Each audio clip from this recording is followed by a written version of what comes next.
Last year we came here with just answering the question when we're going to win the championship. This year is the other way, when we're going to lose it.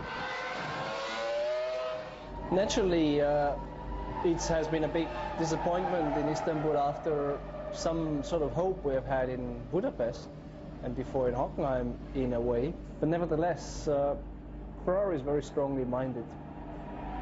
We have had very good years and we have had many of them, so it's not so easy to move us out of our sort of healthy relationship. I call it like this. We're still concentrated and motivated. I mean, after Budapest, there was obviously a great hope that we will do it. After Turkey, the hope has shrinked a lot. So we have to see one and have to be realistic. It's all within our work, whether we can be successful on that or not. He might not have been winning, but at least Schumacher remained philosophical. It has been many great moments I have been able to live in the 10 years I'm roughly together with Ferrari. The 4 wins in Monza, the wins in Imola, the wins in all around the world, they have been very special, the championships. We're suffering all together at the moment a little bit, but I mean, you can't always have the good life. You sometimes have to suffer to see how good the life has been and might be again. By year's end, Schumacher had tallied just 1 win at the US Grand Prix, which nobody noticed, as most of the field had withdrawn for safety reasons. He had retired in 6 of the 19 races. He had finished the season in 3rd with 62 points, less than half the points of world champion Fernando Alonso. And to add further speculation on his retirement, Schumacher said this at the end of the season. I have a contract which goes until the end of next year. At some stage next year I want to make up my mind to how is my future looking.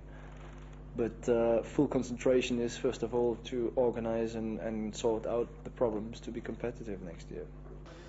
The run of 6 consecutive constructors' titles that Ferrari had won ended abruptly that year. Something had changed. And while 2006 was still young, speculation and rumours were rife, and at Ferrari's winter retreat in Madonna di Campiglio, Schumacher refused to rule out the possibility he might race for another team in 2007. I think, honestly, I said it very clearly, and I really mean it. It's 99% Ferrari. Nothing else. Team boss Jan Todt said the Formula One team would not put any pressure on the 7 times world champion to make an early decision about his future beyond the coming year.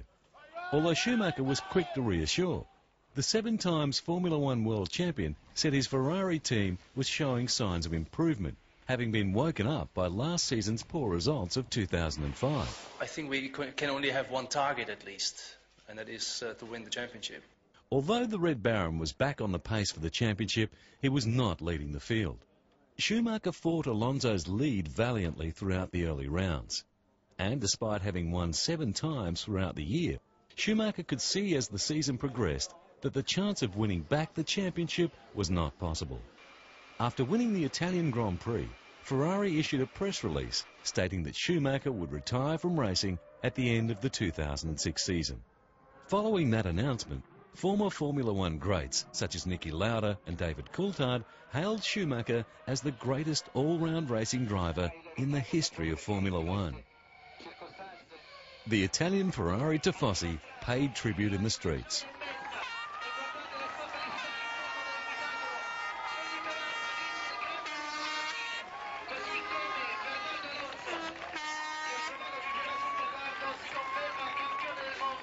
And back home, the German fans were distraught. For most of them, an era had come to an end.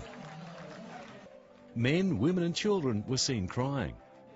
Holger Hofmeier, a 35-year-old professional soldier, said Michael is really a likeable guy. He's a warm-hearted person, honest and open, and the world's best race driver. Germans like that. I liked it. My children liked it. My entire family. There is only one true race driver, Michael Schumacher.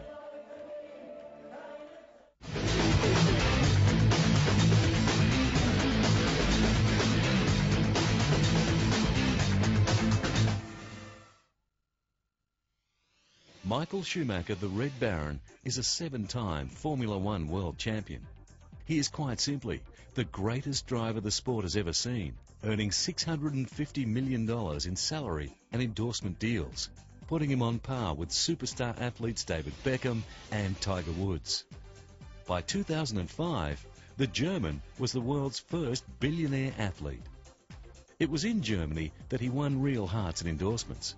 A German investment firm once paid him $8 million over 3 years to wear their badges on his post-race cap. In recent years, he has donated at least $50 million to third world causes, including $10 million for aid after the 2004 Indian Ocean earthquake.